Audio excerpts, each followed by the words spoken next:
வேத வசனத்தை வாசிப்போம். அப்போஸ்தலரின் புஸ்தகம் 2ஆம் அதிகாரம் 24வது வேத வசனம். தேவன் அவருடைய மரண உபாதிகளின் கட்டை அவிழ்த்து அவரை எழுப்பினார். அவர் மரணத்தினால் கட்டப்பட்டிருக்க கூடாதிருந்தது. அவரை மரணம் கட்டப்பட்டிருக்க கூடாதிருந்தது. எல்லாரும் அப்படியே கண்களை மூடி ஒரு அரை மணி நேரம் தேவனுடைய பிரசனத்துக்குள்ள, தேவ பிரசனத்துக்குள்ள. இது ஒரு தீர்க்க தரிசனம். இன்றைக்கு அருமையான பாஸ்டர் மூலமாய் தேவன் பேசின எல்லா வார்த்தைகளும் நமக்கு ஒரு தீர்க்க தரிசனமாய் இருந்தது. என்னோட கர்த்தர் பேசின நிறைய காரியங்கள் அதை உறுதிப்படுத்துற மாதிரி இருந்தது. இன்னும் ஆண்டவரே இன்னும் நாங்க என்ன செய்யணுங்கிறத தேவன் எங்களோடு கூட பேசுங்க. எல்லாரும் கண்களை மூடி என்னோடு கூட பேசுங்க. ஆண்டவரே நன்றி, ஆண்டவரே நன்றி, அப்பா நன்றி. இதுவரைக்கும் நம்மளை மோல்டு பண்ணினாரு. இன்னும் ஆண்டவரே இன்னும் ஒரு விஷயம் மோல்டு பண்ணுங்க. இன்னும் ஆண்டவரே நான் மகிமையா ஆண்டவரே உங்க பிரசன்னத்துக்குள்ள ஆண்டவரே இன்னும் ஆண்டவரே என்னை மகிமைப்படுத்துறதுக்கு அடையாளமாக என்னோடு கூட பேசுங்க. ஹல்லேலூயா. ஒரே ஒரு வார்த்தை. வெல்ல நடைய நிரப்பிடுமே வெள்ளத்தினாவியே, கணமடைய ஊற்றிடுமே ஞானத்தின் கணம் ஊற்றிடுமே ஞானத்தினாவியே,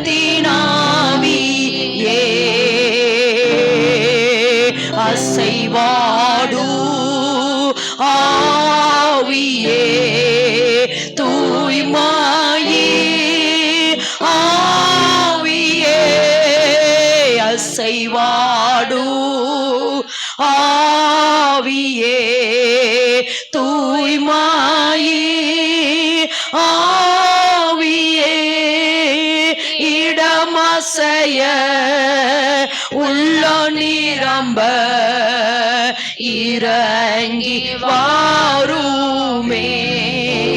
அல்லேலூயா. இடமசைய உள்ள நீராடிமா இறங்கி வாருமே. அல்லேலூயா. இடமசைய உள்ள நீரம்ப இறங்கி வாருமே. ஆவியானவர் எங்கள் நடுவில் நிலை நிற்பீராக. மத்தியஸ்தராய் நின்று நீர் பேசுகிற வார்த்தைகளை நாங்கள் ரிலீஸ் பண்ண, அல்லது அந்த வார்த்தை எங்கள் வாழ்க்கையிலே ஆண்டவரே விழுக, அல்லது அந்த வார்த்தை விளைய, அந்த வார்த்தை கனி கொடுக்க, அநேகர் அந்த கனியை சாப்பிடுகிறதுக்கு தேவன் எங்களுக்கு உதவி செய்கிறதுக்காய் நன்றி. உம்முடைய பாசமுள்ள கரங்களுக்குள் எங்களை ஒப்பு கொடுக்கிறோம். இயேசு கிறிஸ்துவின் நாமத்தில் ஜெபிக்கிறோம் ஜீவனுள்ள நல்ல பிதாவே. ஆமேன், ஆமேன், ஆமேன். மீண்டுமா இந்த வேத வசனத்தை வாசிக்க எல்லாரும் சேர்ந்து வாசிக்கலாமா? எல்லாரும் அப்போஸ்தலர் புஸ்தகம் 2ஆம் அதிகாரம் 24வது வேத வசனம். தேவன் அவருடைய மரண உபாதிகளின் கட்டை அவிழ்த்து அவரை எழுப்பினார். அவர் மரணத்தினால் கட்டப்பட்டிருக்க கூடாதிருந்தது. அவரை மரணத்தினால் கட்டப்பட்டிருக்க கூடாதிருந்தது. ஆமென் என்று சொல்லலாமா? இது இயேசு கிறிஸ்து உயிர்த்தெழுதலை குறித்து பேசுகிற வார்த்தை. அந்த ஏசப்பா உயிர்த்தெழுந்ததுனால என் வாழ்க்கையில என்ன மாற்றம் அப்படிங்கிறதை தேவன் இன்றைக்கு நம்மளோடு கூட பேசுகிறார். இந்த வசனத்துல வாசிக்கிறோம், மரணம் அவரை நல்ல வாய்களை திறந்த எல்லாரும் அந்த வார்த்தையை ஏன்னா திரும்பவும் சொல்றேன், இந்த வார்த்தையை நீங்க ரிலீஸ் பண்ணணும். இது உங்கள் மேல் இறங்குகிறது. ஆமென் என்று சொல்லாமா? சொல்லுங்க. மரணம் அவரை கட்டப்பட்டிருக்க கூடாது இருந்தது. எல்லாரும் அந்த வார்த்தை சொல்லுவோம், மரணம் அவரை கட்டப்பட்டிருக்க கூடாது இருந்தது. நம்ம அடிக்கடி சொல்லிட்டே இருக்கிறோம், அவர் சர்வ வல்லவர். ஆமென் என்று சொல்லலாமா? அவர் சாவாமையுள்ளவர், அவர் நித்திய பிதா, அவர் சமாதான பிரபு. அதாவது நம்ம தொடர்ந்து தியானித்து கொண்டே வருகிறோம். இயேசு கிறிஸ்து எதற்காக மரித்தார் என்று சொன்னால், நம்மை பிசாசின் கையிலிருந்து விடுதலையாக்கவும் பிதாவினுடைய கோபத்திலிருந்து. அதுதான் கொலோசியர் 2:14-15 படி பிதாவினுடைய கோபத்திலிருந்தும் பிசாசுடைய கையிலிருந்தும் விடுதலையாக்கும்படியாகத்தான் இயேசு கிறிஸ்து நமக்காக மரித்தார். மரணம் அவரை என்ன பண்ணி இருந்தது?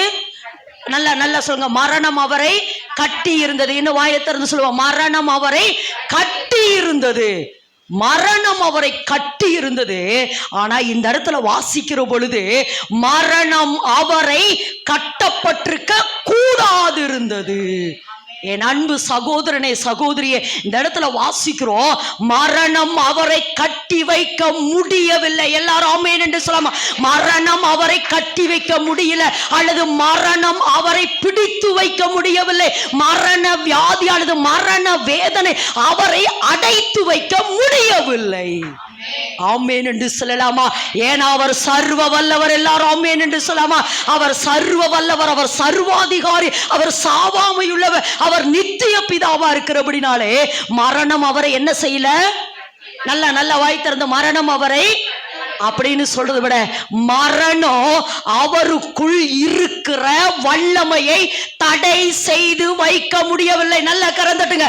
மரணம் அவரை தடை செய்து முடிக்கவில்லை, மரணம் அவரை தடை செய்து வைக்க முடியவில்லை. மரணம் என்பது எதை குறிக்குது? மரணம் எதை குறிக்குது?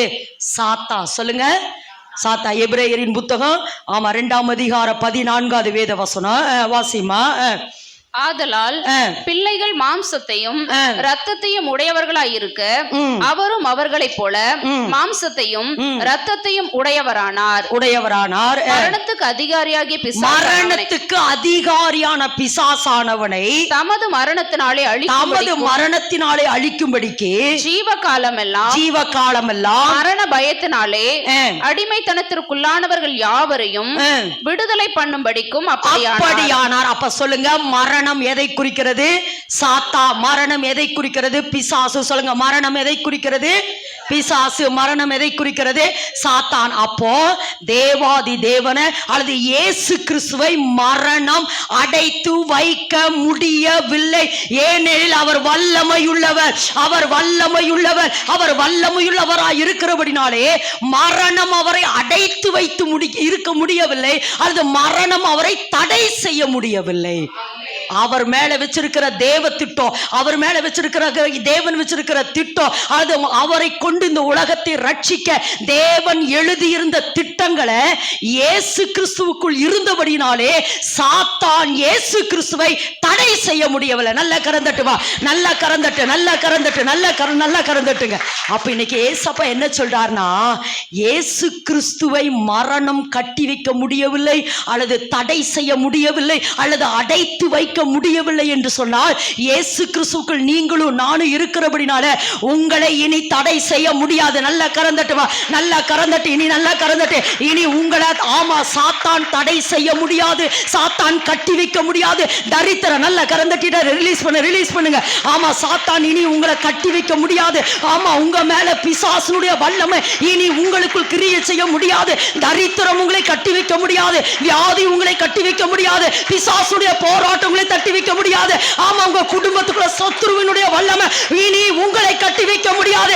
இயேசு உயிர்த்தெழுந்தார், இயேசு உயிர்த்தெழுந்தார். இனி நான் எழும்புவேன். ஆமென் என்று சொல்லலாமா? யோசேப்புக்கு மேல ஒரு தெய்வத்திட்டம் இருந்தது. சொல்லுங்க, யோசேப்புக்கு மேல ஒரு தெய்வத்திட்டம் இருந்தது. என்னன்னா, அவன் முழு எகிப்து தேசத்துக்கு எப்படி ஆகணும்? அதிகாரியாய் அல்லது அதிபதியாய், அல்லது இப்படின்னு சொல்றதை விட அவன் முழு தேசத்துக்கும் போஷிக்கிறவனா மாறணும். முழு தேசத்துக்கு அவன் என்ன பண்றவனா மாறணும்? போஷிக்கிறவனா மாறணும். ஆனா அவனை கொண்டு போய் எங்க வச்சாங்க? சிறைச்சாலை. அவனை அடைத்து வைக்க முடியல, வெளியே கொண்டு வந்தார். தேவன் ஒரு பெரிய பிளான் போட்டாருங்க, பெரிய ஒரு பிளான் போட்டு யோசேப்பை தேவன் எப்படி வெளியே கொண்டு வந்தாரோ, என் அன்பு மகனே, என் அன்பு மகளே, இன்னைக்கு கர்த்தர் சொல்றாரு, குடி வெறி உன்னை கட்டி வைக்க முடியாது, வியாதி உன்னை கட்டி வைக்க முடியாது, பிசாசின் போராட்டம் நீ கட்டி வைக்க முடியாது. இனி கர்த்தர் சொல்றார், உங்க மேல தேவனுடைய திட்டம் இருக்கிறபடினால எழும்பி எழும்பி எழும்பி எழும்பி கர்த்தருக்காக பிரகாசிக்கிறவராய், கர்த்தருக்காக இனி எழும்பி எழும்பி எழும்பி நீங்கள் ஓடுகிறவர்களாய் மாறுவீங்க. ஆமென் என்று சொல்லலாமா? ஏன்னா கர்த்தராகிய இயேசு கிறிஸ்துவுக்கு மேல ஒரு அபிஷேகம் இருந்தது. என்னன்னா, கட்டுண்டவர்களை விடுதலையாக்குறேன். அப்போ அவரே கட்டுண்டவர்களை விடுதலையாக்குகிற அபிஷேகத்தோடு அவர் மேல இருந்துனா அவரை கட்ட முடியுமா? பக்கத்துல கருத்தை பிடிச்சு சொல்லுமா, இனி கட்டப்பட்டிருக்க கூடாது. அதெல்லாம் சொல்ற கூடாது சொல்லுங்க, அப்படி சொல்லுங்க, கூடாது சொல்லுங்க. பிசாசே என்ன கட்ட சொல்லுமா, என்ன கட்ட, இனி உனக்கு அதிகாரம் இல்ல. கையை எடு, என் கணவன் மேல இருந்து கையை எடு, என் பிள்ளை மேல இருந்து கையை எடு, ஆமா என் குடும்பத்தின் மேல இருந்து கையை எடு, என் பொருளாதாரம் மேல இருந்து கையை எடு. இனி உனக்கு அதிகாரம் இல்ல, இனி உனக்கு அதிகாரம் இல்ல. என் ஆவியை, ஆத்மாவை, சரீரத்தை கட்ட இனி உனக்கு அதிகாரம் இல்ல. ஆமென் என்று சொல்லலாமா? அதிகாரம் இல்லை. பிசாச நீ சொல்லுமா, நீ சொல்லு. இனிமேல் ஆமா உன்னை கண்டு நான் பயந்து போனேன், ஆனா இனி என்ன செய்ய போறேன், என்னை கண்டு நீ பயப்படணும். என் எல்லைக்குள்ளேயே இனி உனக்கு அதிகாரம் இல்லை.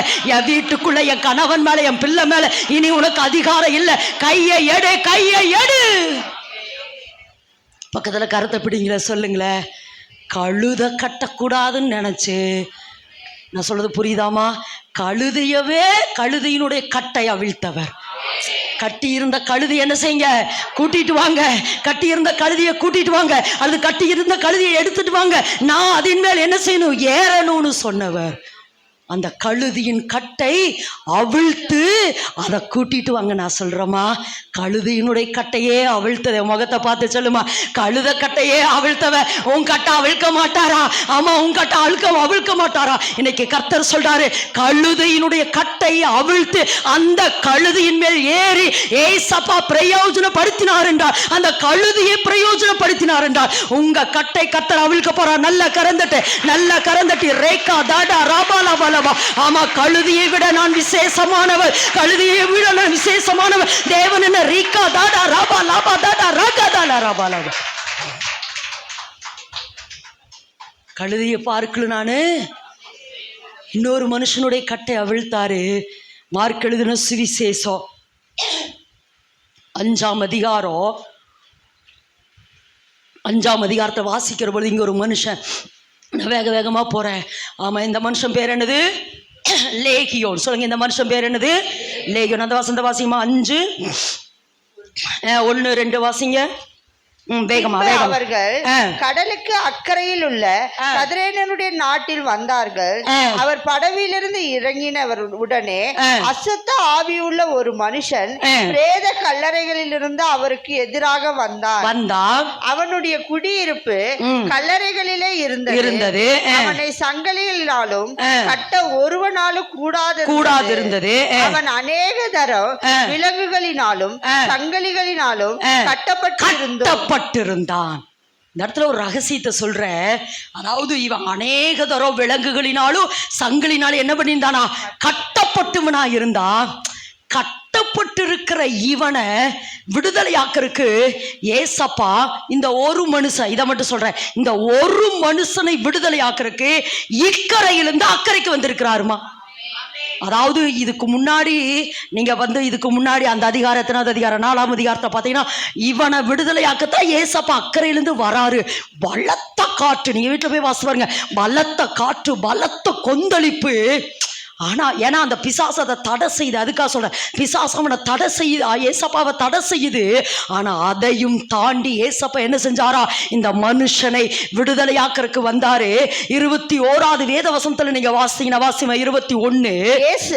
படவில் ஏறி மறுபடியும் எங்க போனாரா, இக்கரைக்கு வந்தார். நல்ல கரந்தட்டுமா, நல்ல கரந்தட்டு. எதுக்குதான் சொல்றேன்னா, ஒரு மனுஷனுக்காக சொல்லுங்க, ஒரு மனுஷனுக்காக உங்க பேரை சொல்லுங்க, ஜாக்லினை விடுதலையாக்குறதுக்காக.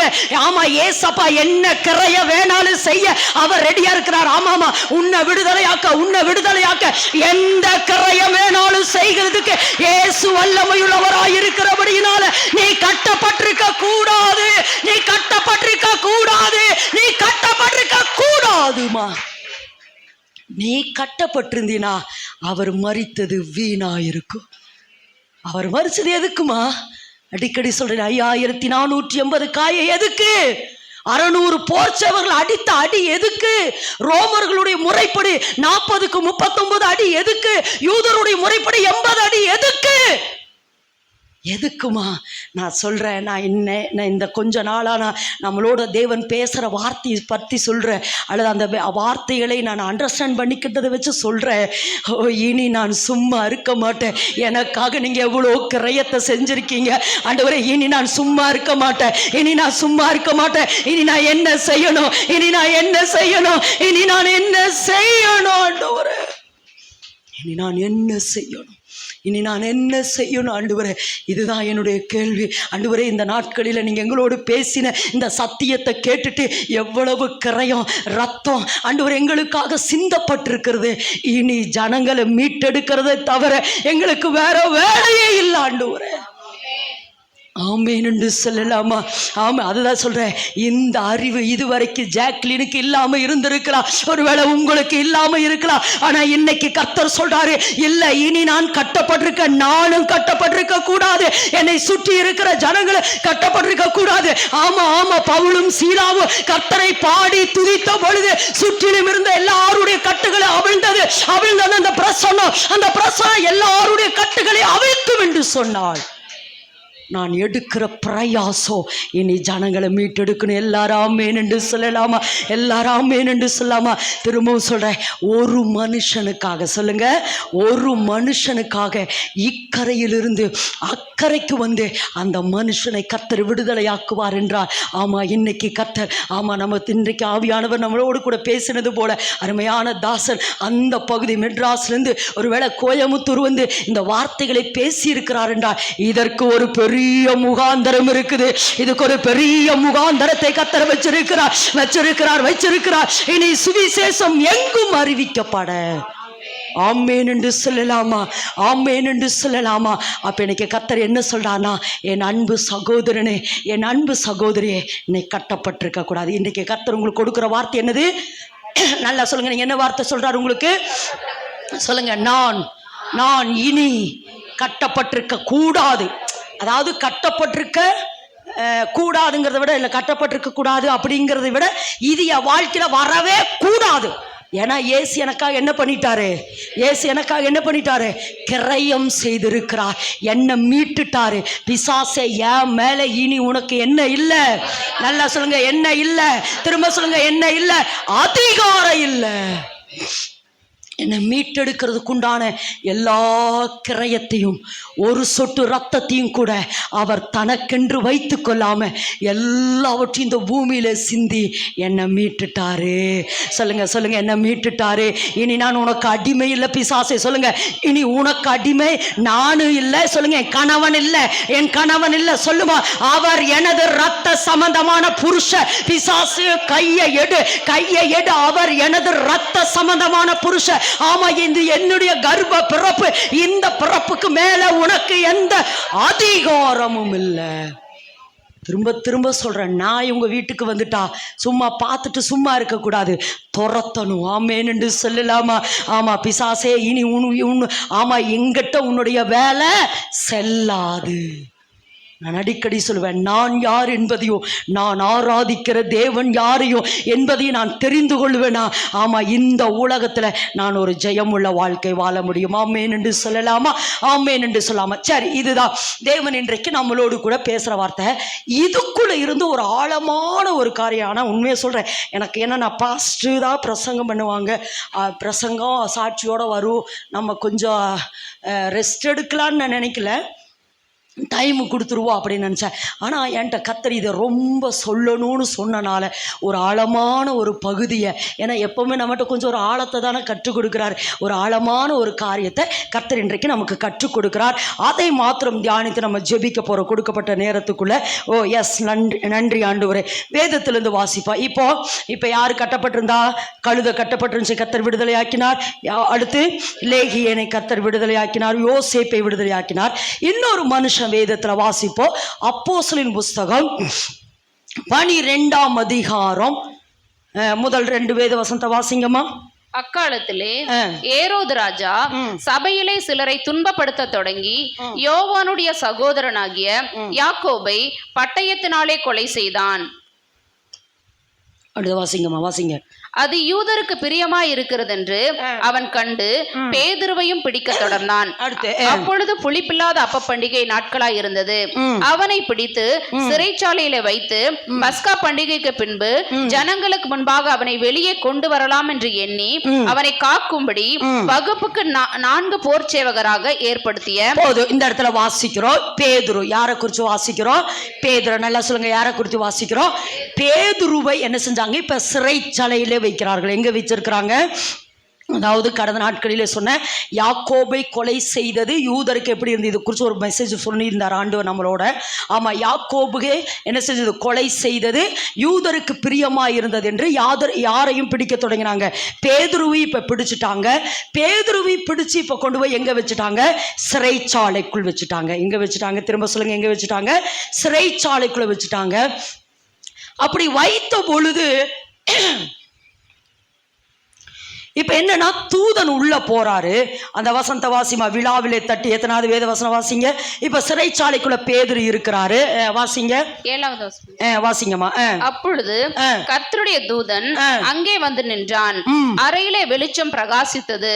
அவன் பேதுருவை விழாவிலே தட்டி. எங்க தட்டினாரா? இதான் மெயின் பாயிண்ட். சொல்லுங்க, எங்க தட்டினாரா? நல்லா சொல்லுங்க, எங்க தட்டினாரா? திரும்ப சொல்லுங்க, எங்க தட்டினாரா? விழாவிலே தட்டினார். பேதுரு எங்க இருக்கிறாரு? சிறைச்சாலைக்குள்ள இருக்கிறார். இவர் பாருங்க நல்லா தூங்குறார் சிறைச்சாலைக்குள்ள. ஏன்னா வெடிஞ்சா இவருக்கு சாவுங்க. வெடிஞ்ச இவருக்கு என்னது? சாவு. கொள்றான்னு பிளான் பண்ணிட்டு இருக்கிறாங்க. ஆனா நல்லா தூங்குறாரு பாருங்க. அப்படி தூங்கிட்டு இருந்த பொழுது தேவதூதன் வந்து எங்க தட்டுறாரா? விழாவிலே தட்டுறார். ஒரு மனுஷன் தூங்கிட்டு இருந்தா விழாவிலே எங்க சப்புன்னு அறைவாங்க?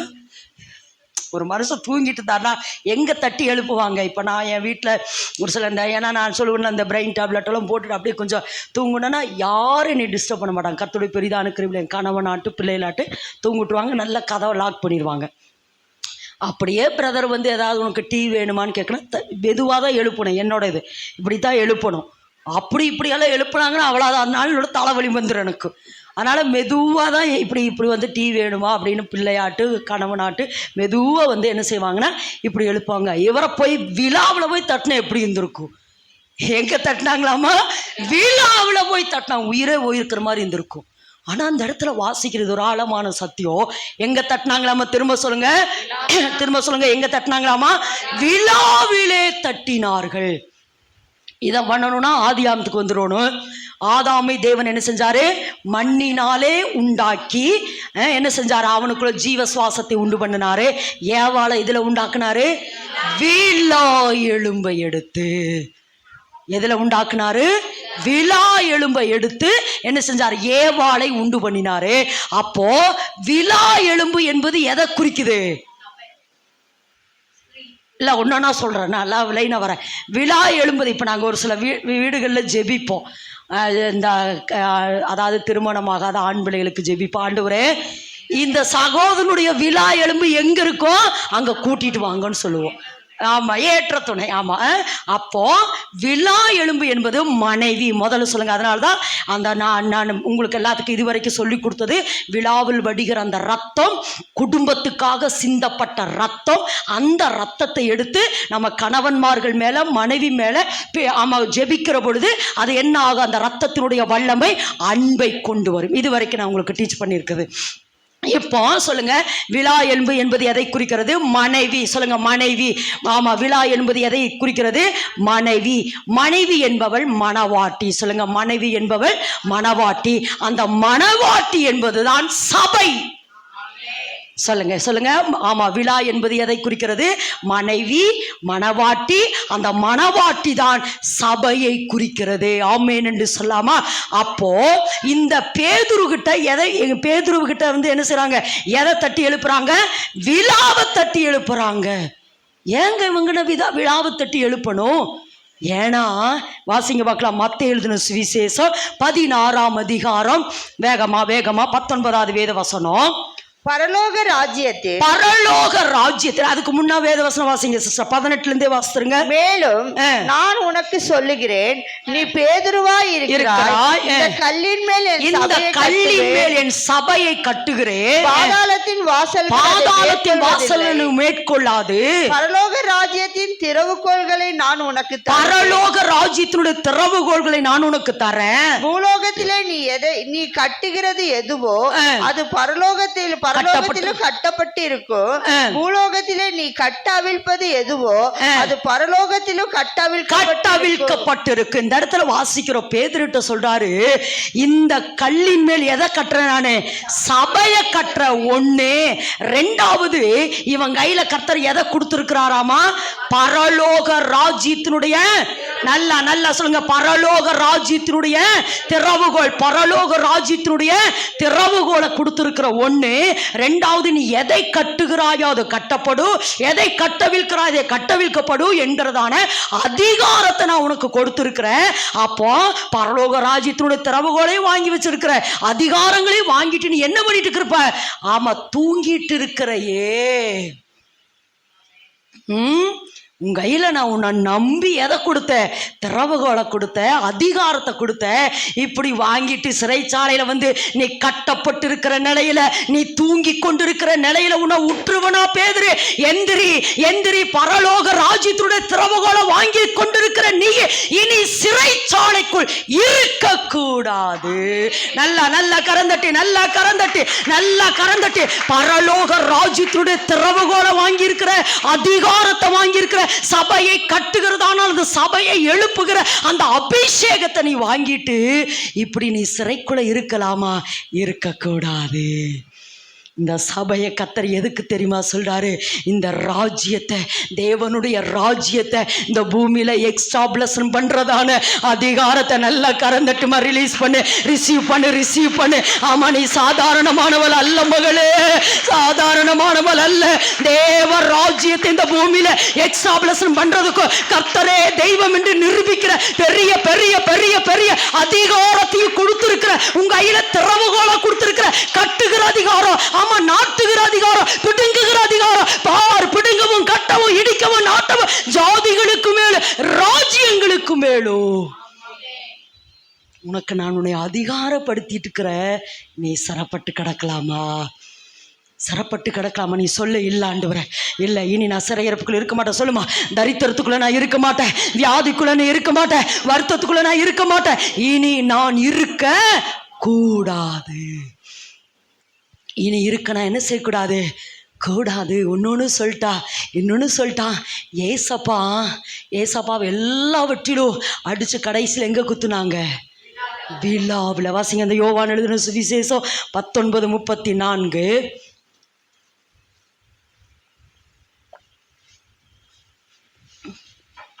வேகமாவா. ஆகிலும் போர்ச்சேவகரில் ஒருவன் ஈட்டியினாலே அவருடைய விழாவில் குத்தினான். உடனே ரத்தமும் தண்ணீரும் புறப்பட்டது. அந்த விழா என்பது திரும்ப சொல்லுங்க, எது அடையாளம்? மணவாட்டி. சொல்லுங்க, அதாவது கடைசியில ஏசப்பாவை விழாவுல குத்தி என்ன செஞ்சான்? அங்கிருந்து என்ன வந்துச்சாமா? ரத்தமும் தண்ணீர். ரத்தம் என்பது உடன்படிக்கைக்கு அடையாளம், தண்ணீர் என்பது சுத்திகரிப்புக்கு அடையாளம். இனி எப்போ ஏசப்பாவுடைய அந்த விழாவிலிருந்து ரத்தமும் தண்ணீரும் வந்ததோ, இனி தேசத்தை தேவன் சுத்திகரிச்சுட்டாரு. இனி தேவ ராஜ்யத்தை இனி பூமியில கட்ட முடியும். சொல்லுமா. இனி தேவன் இந்த பூமியை சுத்திகரிச்சுட்டாரு, ஜனங்களை சுத்திகரிச்சுட்டாரு. இனி தேவ ராஜ்யத்தை இந்த பூமி எக்ஸ்டாப்ளஷன் பண்றதுக்கு உண்டான எல்லா வாசல்களும் திறக்கப்பட்டது. ஆமென் என்று சொல்லலாமா? அது இதுவரைக்கும் பிசாசே இந்த பூமியை நீ மூடி இருந்திருக்கலாம், ஒருவேளை பாவத்தினால, சாபத்தினால, மீறுதலினால. ஆனா எப்போ ஏசப்பா இந்த பூமியில ரத்தத்தை சிந்தினாரோ அல்லது தண்ணீர் புறப்பட்டு வந்ததோ, அப்பவே இந்த பூமி என்ன ஆயிருச்சு? சுத்திகரிக்கப்பட்டதுக்கு அடையாளமாக இனி இந்த பூமியில எதை ஸ்தாபிக்கணும்? தேவராஜ்யம். சொல்லுங்க, எதை ஸ்தாபிக்கணும்? தேவராஜ்யத்தை ஸ்தாபிக்கணும். ஆமேன் என்று சொல்லலாமா? ஆமேன் என்று சொல்லாமா? திரும்பவும் சொல்றோமா, திறவுகோலை வாங்கிட்டு இனி நம்ம சும்மா இருக்க போகிறது இல்லை. ஏன்னா இதை நான் ஏற்கனவே சொல்லியிருக்கிறேன். இந்த திறவுகோல் என்பது பழைய ஏற்பாட்டின் காலத்தில் எந்த திறவுகோல் டீச் பண்ணியிருக்கிறோம்? தாவீதின் வீட்டின் திறவுகோல். பழைய ஏற்பாட்டின் காலத்துல தாவீதின் வீட்டின் திறவுகோல், புதிய ஏற்பாட்டின் காலத்துல பரலோக ராஜ்யத்தினுடைய திறவுகோல். எப்படி தாவீதும் சாலமோனும் சேர்ந்து தேவ ராஜ்யத்தை அல்லது அவருக்கென்ற ஒரு ஆலயத்தை கட்டினார்களோ, அதுபோல புதிய ஏற்பாட்டின் காலத்துல தேவ ராஜ்யத்தை நம்ம ஸ்தாபிக்கணும். எல்லாரும் ஆமேன் என்று சொல்லலாமா? இன்னும் ஆமா, இன்னும் இதுக்கு இன்னொரு நிழலாட்டமா ஒரு பகுதியை சொல்றேன். வேகமா வாசிங்க பார்க்கலாம். வாசிப்போம். ஆதியாகமத்தின் புஸ்தகம் 22ஆம் அதிகாரம் 9வது வேதவசனம் நம்ம ஏற்கனவே தியானிச்சிருக்கிறோம். 22:9. தேவன் அவனுக்கு சொல்லி இருந்த இடத்துக்கு வந்தார்கள். அங்கே ஆபிரகாம் ஒரு பலிபீடத்தை உண்டாக்கி கட்டைகளை அடுக்கி தன் குமாரனாகிய ஈசாக்கை கட்டி அந்த பலிபீடத்தில் அடுக்கிய கட்டைகளின் மேல் அவனை கிடத்தினான். நான் ஏற்கனவே சொல்லியிருக்கிறேன். ஈசாக்கு யாரு கிடையாளோ? நல்லா சொல்லுங்க. ஈசாக்கு யாரு கிடையாளோ? இயேசு கிறிஸ்துவ கிடையாளோ? பாருங்க, அந்த இடத்துல கட்டைன்னு வருது. அப்ப அது எது கிடையாளோ? சிலுவை மரத்துக்கு அடையாளம். இது நம்ம நிழலாட்டமா நம்ம தியானிச்சிருக்கிறோம். சரி, ஓகே. இப்போ இந்த ஈசாக்கு யாரு கிடையாளோ? இயேசு கிறிஸ்துவ கிடையாளோ? இப்ப பலிபீடத்துல அவர் கடத்தப்பட்டார். சொல்லுங்க, பலிபீடத்துல ஈசாக்கு கடத்தப்பட்டு அப்படியே மரித்து போயிட்டாரா? இல்ல, எழுப்பப்பட்டார். அப்போ ஈசாக்கு கடத்தப்பட்டு எழுப்பப்பட்டது போல இயேசு கிறிஸ்து மரித்து என்ன செஞ்சாரா? உயிரோடு எழும்பினதற்கு அடையாளம் தான் இந்த நிழலாட்டம். ஓகே, இப்போ நீங்க வீட்டுல போய் வாசித்து பாருங்க. இப்ப திரும்பி வராங்க பாருங்க, வாசிங்க பார்க்கல. திரும்பி வந்தார்கள். 19 வாசிங்க. ஆமா, 22:19. ஆபிரகாம் தன் வேலைக்காரரிடத்துக்கு திரும்பி வந்தான். போதும், இந்த இடத்துல இருங்க. போனது யாரு போனாங்க? ஆபிரகாம், ஈசாக்கு, வேலைக்காரங்க. இப்ப யாருதான் திரும்பி வரா? ஆபிரகாம். ஈசாக்கு எங்கீங்க எடுத்துக்கொள்ளப்பட்டாரா? என்னன்னா இது இயேசு கிறிஸ்துவுக்கு அடையாளம். அதுக்கப்புறம் ஈசாக்கு வரல. எப்படி இயேசு கிறிஸ்து மரித்து உயிரோட எழும்பி பரலோகத்துக்கு எடுத்துக்கொள்ளப்பட்டாரோ அதுபோல ஈசாக்கு அதுக்கப்புறம் திரும்பி எங்க வரல? பூமிக்கு வரவே இல்லை. நீங்க வீட்டுல போய் வாசித்து பாருங்க. ஆனா அதே இடத்துல இன்னொரு சம்பவம் நடக்குது. வாசிங்க 19, 22 வாசிங்க. 22ஆம் அதிகாரம் 19 22 வரைக்கும் வாசிங்க. ஆபிரகாம் தன் வேலைக்காரர் இடத்துக்கு திரும்பி வந்தான். அவர்கள் எழுந்து புறப்பட்டு ஏகமாய் பெயர்சேபாவுக்கு போனார்கள். ஆபிரகாம் பெயர்சேபாவிலே குடியிருந்தான். இந்த காரியங்கள் நடந்த பின்பு ஒருவன் ஆபிரகாமிடத்தில் வந்து 22 கடைசியில் சொல்லுங்க. 22 வாசிங்க. 22. அவன் இவர்கள் எல்லாம் பெற்றான். பெத்வேல் ரெபேக்காலை பெற்றான் என்று அறிவித்தார். இருங்கம்மா, 21 வாசிங்க. அவர்கள் யார் என்றால் முதற் பேரான ஊஸ், அவன் தம்பியாகிய பூஸ், ஆராமுக்கு. இருங்க, நான் வாசிக்கிறேன். இந்த காரியங்கள் நடந்த பின்பு ஒருவன் ஆபிரகாம் இடத்தில் வந்து மில்காலும் உன் சகோதரனாகிய நாகோருக்கு பிள்ளைகளை பெற்றான் அப்படின்னு சொல்லிட்டு கீழே சொல்றா. பெத்வேல் யாரை பெற்றானா? ரெபேக்காளை பெற்றாள் என்று அறிவித்த. அப்போ ஈசாக்கு எப்போ மரித்து பரலோகத்துக்கு எடுத்துக்கொள்ளப்படுகிறதுக்கு அடையாளமா இருக்கிற பொழுதா இப்ப யாரு பிறக்கிறா? ரெபேக்காள் பிறக்கிறான். ரெபேக்காள் சபைக்கு அடையாளம். சொல்லுங்க, ரெபேக்காள் சபைக்கு அடையாளம். அப்பதான் சபை பிறக்குது அப்படின்னு என்ன அர்த்தம்னா ஈசாக்கினுடைய விழா எலும்பு. ஈசாக்கினுடைய விழா எலும்பு அப்பதாங்க பிறக்குது. அப்போ அதுக்கப்புறம் எதுக்கு இதை சொல்றேன்னா, அதுக்கப்புறம் இந்த ஈசாக்கு வரவே இல்லை. இப்ப ஈசாக்கு மரித்ததுக்கு அடையாளமாய் பரலோகத்துக்கு எடுத்துக்கொள்ளப்படுறதுக்கு அடையாளமாய் அந்த இடத்துல இருக்கிற பொழுதுதான் ரெபேக்காள் பிறக்கிறா. அது சபைக்கு அடையாளம். ஆமென் என்று சொல்லாமா? அதுக்கப்புறம் ஈசாக்கு இந்த இடத்துல வரல. எப்ப தெரியுமா ஈசாக்கு வராரு? வாசிங்க 19 வாசிங்க பார்க்கலாம். 19:34 வாசிங்க. சாயங்கால வேளையில் அவரை சந்திக்க. 19 ஆதியாகமம் 22ஆம் அதிகாரம் வாசிங்க பார்க்கலாம். ஈசாக்கை சந்திக்க வரது சாயங்கால வேளையில். அடுத்த வேதவசனம் அடுத்த அதிகாரத்தில் வாசிங்க பார்க்கலாம். அவரை சந்திக்க வருவா சாயங்கால வேளையில். ரெபேக்காளை சந்திக்கிறாள் ஒரு இடத்துல. எந்த அதிகாரமா சொல்லுங்கம்மா? 24:60. வாசிங்கம்மா. ஈசாக்கு சாயங்கால வேளையிலே தியானம் பண்ண வெளியிலே போயிருந்து தன் கண்களை ஏறெடுத்து பார்த்தபோது ஒட்டகங்கள் வர கண்டான். ரெபெக்காளும் தன் கண்களை ஏறெடுத்து ஈசாக்கை கண்ட. போதுமா? இப்ப என்னன்னா, ஈசாக்கு மரித்ததுக்கு அடையாளமாய், அடக்கம் பண்ணப்படுறதுக்கு அடையாளமாய், உயிர்த்தெழுதுக்கு அடையாளமாய் எடுக்கப்பட்டுட்டாரு. ஈசாக்கு எங்க? அதுக்கப்புறம் திரும்பி பூமிக்கு வரவே இல்லை. பூமிக்கு வரலைங்கிறத விட இந்த சாப்டர்ல வரல. ஆனா ரெண்டாவது எப்ப தெரியுமா ஈசாக்கு சந்திக்க வராரு? ரெபெக்காளை கூப்பிடுகிற பொழுது, அது ரெபெக்காளை மணவாட்டியாய் மாற்றுகிற பொழுது, அது ரெபெக்காளை திருமணம் செய்கிற பொழுதுதான் ஈசாக்கு ரெபெக்காளை சந்திக்கிறார். இது எதுக்கு அடையாளம் என்றால், இயேசு உயிர்த்தெழுந்து என்ன செஞ்சாரா? பிதாவினிடத்தில் நமக்காக பரிந்து பேசிக் கொண்டிருக்கிறார். இனி இனி இனி மறுபடியும் நம்மளை சந்திக்க அப்பதாங்க வரப்போறாரு. நம்மளை சந்திக்க, நம்மளை மணவாட்டியாய் பார்க்கிறதற்காகத்தான் ஏசப்பா என்ன செய்யறாரா? 2ஆம் வருகையில வரப்போறாரு. இதுக்கு என்கிட்ட சொன்னது என்ன தெரியுமா? இதுக்கு இடையில எல்லாரும் சொல்லுங்க, இதுக்கு இடையில ரெபெக்காளை அலங்கரிக்க வேண்டியது நம்ம வேலை. சபையை அலங்கரிக்க வேண்டியது, இந்த பூமியை அலங்கரிக்க வேண்டியது நம்ம வேலை. தேவன் இந்த கடைசி நாட்களிலே இயேசு உயிரோடு எழுந்ததுக்கு பின்பு திரும்ப அவர் 2ஆம் வருகையில இந்த பூமியை மணவாட்டியா அல்லது சபையை எடுத்துக்கொள்ளப்படுவதற்கு இயேசு கிறிஸ்து வருவதற்கு முன்பாக நம்ம இந்த பூமியை என்ன பண்ணி வச்சிருக்கணும்? அலங்காரம். திரும்பவும் சொல்ற, ஈசாக்கு போயிட்டு 2ஆம் தரம் ரெபெக்காளை சந்திக்கத்தான் வந்தாரு. அதுபோல ஏசப்பா நமக்காக எல்லா காரியத்தையும் சிலுவையில செய்து முடித்துட்டு பிதாவினிடத்துல நமக்காக பரிந்து பேசி கொண்டிருக்கிறார். இனி எப்ப வருவார்னா, இந்த பூமியை நம்ம அலங்கரிச்சு வைக்கணும். அவர் சபையை என்ன செஞ்சுவாரா? மணவாட்டியாய் அவர் எடுத்துக்கொள்ளுவாரு. அப்ப நான் என்ன செய்யணும்? இந்த பூமியை எல்லாரும் நல்லா சொல்லுங்க. இந்த பூமியை நான் என்ன செய்யணும்? இந்த பூமியை நான் என்ன செய்யணும்? இந்த பூமியை நான் என்ன செய்யணும்? அலங்கரிக்கணும். அப்போ நான் கேட்டேன், நேற்று நைட்டு நான் மெசேஜ் எடுத்துகிட்டு படுத்துட்டேன் 12:30. நான் கேட்டேன், என்ன ஆண்டவரே நான் செய்யணுங்கிற பொழுது, என்ன ஆண்டவரே நான் செய்யணுங்கிற பொழுது ஏசப்பா சொன்ன வார்த்தை, வசனத்தை அறிவிச்சுட்டே இரு. என்ன பண்ணணுமாமா? பூமியை அலங்கரிக்க என்ன பண்ணணும்? வசனத்தை வசனத்தை வசனத்தை வசனத்தை என்ன செஞ்சுட்டே இருக்கணும்? பரப்பிட்டே இருக்கணும். வசனத்தை சொல்லிகிட்டே இருக்கணும். இந்த இடத்துல வாசிக்கிறோம், பேதுருவை என்ன செஞ்சாங்க? கொலை செய்யறதுக்கு சிறைச்சாலையில் கொண்டு போய் போட்டாங்க. போட்டது ஏரோது.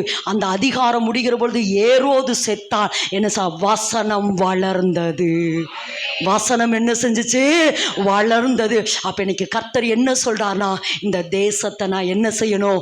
அலங்காரமாக்கணும். எப்படி அலங்காரமாக்கணும்? வசனத்தை பேச பேச பேச பேச ஜனங்களுடைய மைண்ட் ரிலீஸ் ஆகி ஒவ்வொருவரையும் கிறிஸ்துவுக்கு மணவாட்டியாக நான் மாற்றணும். ஒவ்வொருவரையும் கிறிஸ்துவுக்கு ஏசப்பா வருகிற பொழுது ஒவ்வொருவரையும் நான் மணவாட்டியாக அலங்கரிச்சு வைக்கணும். அதுக்கு நான் செய்ய வேண்டிய காரியம் என்ன தெரியுமா? வசனத்தை பேசிட்டே இருமா. வசனத்தை பேசிகிட்டே இருங்க. கர்த்தருக்கு சித்தமானா நம்ம என்ன செய்யணும்? இப்போ பைபிள் கொடுத்துட்டே இருக்கிறோம். நான் சிஸ்டர்கிட்ட சொல்லியிருக்கிறேன், ஃபோம் போர்டுன்னு ஒன்று நாங்கள் முதல்ல கொடுத்துட்டுப்போம். எல்லாருக்கும் கொடுத்துருவோம், அவங்கவுங்க வீட்டு முன்னாடி கட்டுங்கன்ட்டு. இனி அந்த வேலை தொடரணும். ஃபோம் போர்டு நம்ம வாங்க போகிறோம். எல்லா இடங்களுக்குள்ள வசனத்தை கொண்டு போக வசனத்தை பார்க்கிற படிக்கிற எல்லாருக்குள்ளேயும் தேவன் என்ன செய்வாரா? ஒரு அலங்கரிப்பை கொடுக்க போறார். அவர்களை தேவன் மணவாட்டியாய் மாற்றுவார். நம்ம இனி நான் போன முறை சொன்னேன், தேவனிடத்தில் இந்த உலகத்தை ஒப்புரவாக்கணும். இப்ப சொல்றாருமா, ஒவ்வொருவரையும் நாம் என்னவா மாற்றணும்? மணவாட்டியாய். தேவனால் அலங்கரிக்கப்பட்ட மணவாட்டிகளாய் நம்ம ஒவ்வொருவரையும் மாற்றுகிற பொழுது ஏசப்பா வருவார். எல்லாவற்றுக்கும் மேலாக சபையை அலங்கரிக்கணும். சபைன்னு என்னது? ஒரு ஜனங்கள் இருக்கிற கூட இருந்தால் சபை. அப்போ சபையை நம்ம அலங்கரிக்க அவர்கள் என்ன செய்வாங்க? அலங்காரமாப்பாங்க. ஒவ்வொருவரையும் நரகத்துக்குள்ள விடாம, சொல்லுங்க, நரகத்துக்குள்ள விடாம மணவாட்டியாய் அலங்கரிக்கணும். எத்தனை பேர் ஆமாண்டவரே நான் இருக்க சொல்லுங்க. நான் இருக்கிற அதுக்கு தான் தேவன் தேடிட்டு இருக்கிறார். அருமையான ஒவ்வொரு கிராமங்களுக்குள்ள போய் ஒவ்வொரு ஆத்துமாக்களையும், ஒவ்வொரு குடிகாரர்களையும், ஒவ்வொரு ரவுடிகளையும் தேவனுக்காக இயேசு கிறிஸ்துவுக்கு ஒரு மணவாட்டியா மாற்றிக் கொண்டிருக்கிறாரு. சொன்னார்ல, 2000 பேருக்கு ஞானஸ்தானம் எதுக்கு தெரியுமா? அவர்களை அலங்கரித்து கொண்டிருக்கிறார். இன்னைக்கு நீயும் நான் அந்த வேலையை தொடரணும். ஆமென் என்று சொல்லாமல் நீங்களும் நானும் அந்த வேலையை சொன்ன எதுனாலேனா வசனத்தை பேச பேச பேச பேச பேச வசனத்தை பேச பேச அந்த வசனம் அவர்களுக்கு அலங்காரத்தை கொடுக்கும். அல்லது அந்த வசனம் அவர்களை தேவனுக்கேற்ற கிறிஸ்துவுக்கேற்ற ஒரு மனவாட்டியாய் மாற்றிக்கொண்டே இருக்கும். ஆமென் என்று சொல்லாமா. அப்போ இன்னைக்கு கர்த்தர் சொல்கிறார், பவுல் ஒரு இடத்துல சொல்கிறாரு, நான் கட்டப்பட்டிருக்கிறேன். ஆனால் 2 தீமோத்தேயு 2:9 நினைக்கிறேன், நான் கட்டப்பட்டிருக்கிறேன், பட் வசனமோ கட்டப்படலை. நான் என்ன சொல்கிறேன், வசனத்தை பேசுமா, யாரை பார்த்தாலும் வசனத்தை பேசுமா. ஏசு நமக்காக சிந்தின ரத்தம், நமக்காக செய்த கரையம் வீணாக போகக்கூடாதுன்னா பஸ்ஸில் பார்க்குறையா, கீரைக்காரங்களா பால்காரங்களா, ஏசு உங்களை நேசிக்கிறா. ஏசு இந்த ஒரு வார்த்தை போதுமா, அந்த வார்த்தை அவர்களை ரட்சிப்புக்குள் நடத்திவிடும். ஆமென் என்று சொல்லலாமா, ஆமென் என்று சொல்லாமா. அப்போ இன்னைக்கு கர்த்தர் எதை பேச சொல்கிறாரு, வசனத்தை பேச சொல்கிறார். ஒரே ஒரு சாட்சி சொல்லி நம்ம ஜெபிக்க போகிறோம். அதாவது ருமேனியா தேசம் அப்படின்னா ஒரு கம்யூனிஸ்ட் தேசம். அதாவது பைபிளோ வேத வசனமோ அல்லது கர்த்தருடைய வார்த்தைகளோ ஊழியக்காரங்களோ இல்லாத ஒரு இடம். அந்த இடத்துல ஒரு மனுஷனை கர்த்தர் எழுப்பினார். அவர் தான் ரிச்சர்டு உம்ப்ரட் என்கிற மனிதன். ஆமாம், ருமேனியா தேசத்தில் கம்யூனிஸ்ட் தேசத்தது ரிச்சர்டு உம்ப்ரட் என்கிறதான ஒரு மனிதனை கர்த்தர் எழுப்பினார். அந்த மனுஷனை கொண்டு கர்த்தர் பெரிய பெரிய பெரிய காரியத்தை செய்தார். 17 முறை சிறைச்சாலைக்குள்ளே போயிட்டு வந்தார். 7 முறை போயிட்டு வந்தார், அப்புறம் 4 முறை போயிட்டு வந்தார், அப்புறம் 3 முறை, அப்படி 17 முறை திரும்ப சபை நடத்துகிறதற்காக. ஏன்னா அவங்க அந்தரங்க சபையை நடத்தின நிமித்தம் 17 வருஷம் சிறைச்சாலை அனுபவம். அவங்க மனைவி சபீனா உம்ப்ரட், அவங்க பையன், இப்படி எல்லாருமே பாதிக்கப்பட்ட ஒரு நிலை. எல்லாரும் பாதிக்கப்பட்ட ஒரு நிலை. அவர் எப்படி தெரியுமாமா பிரசங்கம் பண்ணுவார். அவரை சிறைச்சாலைக்குள்ளே இருக்கிறவர்கள் எதுக்கு சொல்கிறேன்னா, பவுல் சொன்னது போல் நான் கட்டப்பட்டிருக்கிறேன், வசனம் கட்டப்பட்டிருக்கவில்லை. அவர் என்ன செய்வார் தெரியுமாமா, ஏன்னா அவரை நிறைய நேரம் அந்த அந்தரங்க அந்த குழிக்குள்ளே தூக்கி அவர் என்ன செஞ்சிருவாங்க, போட்டுருவாங்க. அவர் அதிகாலை 5 மணிக்கு எழும்பி அந்த சுரங்கத்திலிருந்து அந்த குழிக்குள்ளிருந்து எழும்பி பிரசங்கம் பண்ணார். அதில் எத்தனையோ சிறை கைதிகள் ரட்சிக்கப்பட்டாங்க. சிறை கைதிகள் ஏசப்பாவை ஏற்றுக்கொண்டாங்க. ஏசு மெய்யான தெய்வம் என்று அதுல நிறைய பேர் ரட்சிக்கப்பட்டாங்க. நிறைய பேர் ரட்சிக்கப்பட்டாங்க. அதில் ஒரு ஊழியர், அதாவது ஒரு ஊழியர் ஒரு சாட்சி சொல்லிட்டு இருக்கிறாரு. அந்த கூட்டத்தில் ரிச்சர்டு உம்ப்ரட் இருக்கிறாரு. அவர் சொன்னாரா, அந்த சாட்சி, அந்த சிறை கைதியாக இருந்து ரட்சிக்கப்பட்டு வெளியே வந்த மனுஷன் அவர் சாட்சி சொன்னாரா, நான் சிறையிலே ரட்சிக்கப்பட்டேன். எப்படி தெரியுமா, என் அறைக்கு பக்கத்தில் ஒரு மனுஷன் இந்த செவுத்தை தட்டி தட்டி பிரசங்கம் பண்ணார். தட்டி தட்டி, நான் தூங்கினாலும் செவுத்தை தட்டுனா அந்த சத்தம் கேட்கும். அந்த செவுத்தை தட்டி தட்டி, இயேசுனை நேசிக்கிறார், இயேசுனை மன்னிக்கிறார், நீ எப்படிப்பட்ட கொடுங்காரனா இருந்தாலும் சரி, கொலைக்காரனா இருந்தாலும் சரி, இயேசுனை ரட்சிக்க விரும்புகிறார், இயேசுனை உயர்த்த விரும்புகிறார் என்று அவர் தட்டி தட்டி சொன்ன சுவிசேஷத்தினாலே நான் ரட்சிக்கப்பட்டேன். இன்னைக்கு நான் ஒரு ஊழியக்காரனா இருக்கிறேன் என்றார். ஏன்னா அந்த சுவிசேஷத்தை சொன்னவரே ரிச்சர்டு உம்ப்ரட் என்கிற மனுஷன் அந்த கூட்டத்தில் இருந்தா. அவர் சொன்னாரு, நான் தான் உனக்கு சுவிசேஷம் சொன்னது, நான் தான். இன்னைக்கு நீ இவ்வளவு பெரிய ஊழியக்காரனா இருக்கிறது நிமித்தம் பரலோகம் சந்தோஷப்படுது. என் அன்பு மகனே மகளே, உங்ககிட்ட கேட்குற ஒரே ஒரு வார்த்தை, சத்தியத்தை சொல்லுமா, வசனத்தை சொல்லுமா. யாரை பார்த்தாலும் வசனத்தை சொல்லிடு. இனி வசனமாக என் தேசம் நிரம்பணும், வசனங்களினால் என் தேசம் நிரம்பணும். ஆமாம், இனி எங்கே பார்த்தாலும் வசன போஸ்டர்களை பார்க்கணும், இனி வசன ஃபோன் போர்டுகளை நம்ம பார்க்கணும். இனி வசனம் கர்த்தருடைய வார்த்தையை பார்க்கிற கேட்கிற, ஆமாம், எல்லாருமே ரட்சிக்கப்படணும். கடைசி காலமா இன்னும் கொஞ்ச நாட்கள் தான். அதுக்குள்ளே நம்ம இந்திய தேசத்தை, முழு தேசத்தையும் வசனத்தால் நிரப்பணும். எல்லாரும் எழுப்பி நிற்கலாமா? எல்லாரும் ஆண்டவரே இனி நான் சும்மா இருக்கக்கூடாது, ஆண்டவரே சும்மா இருக்கக்கூடாது, இனி நான் சும்மா இருக்கக்கூடாது.